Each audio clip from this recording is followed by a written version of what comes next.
Sinagot na ni Kim Chu ang chikang break na sila ng longtime boyfriend na si Sian Lim.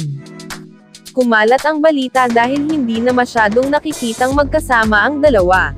Sa presko ng kanyang teleseryeng Lin Lang, sinabi ng aktres na stable at strong ang relasyon nila ni Sian.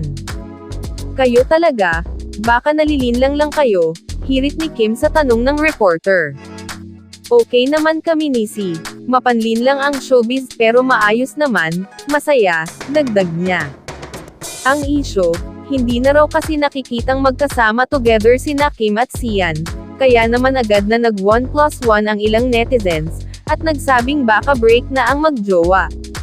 Umugang lalo ang usap-usapan tungkol sa hiwalayan ng magjowang sina Sian Lim at Kim Chu, matapos gisahin ng tanong ni Unkabogable star Vice Ganda ang co-host nito sa isang episode ng It's Showtime. May napansin naman ang ilang netizens sa hitsura ni Kim habang sinasagot ang tanong sa kanya ni Vice. Narito ang ilan sa kanilang mga komento.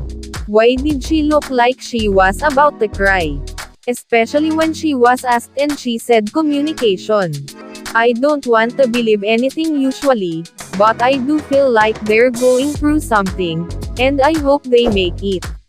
Ang lalim ni Kim kahit anong lakas ng tawa niya, pero may pinagdadaanan sila ni Si.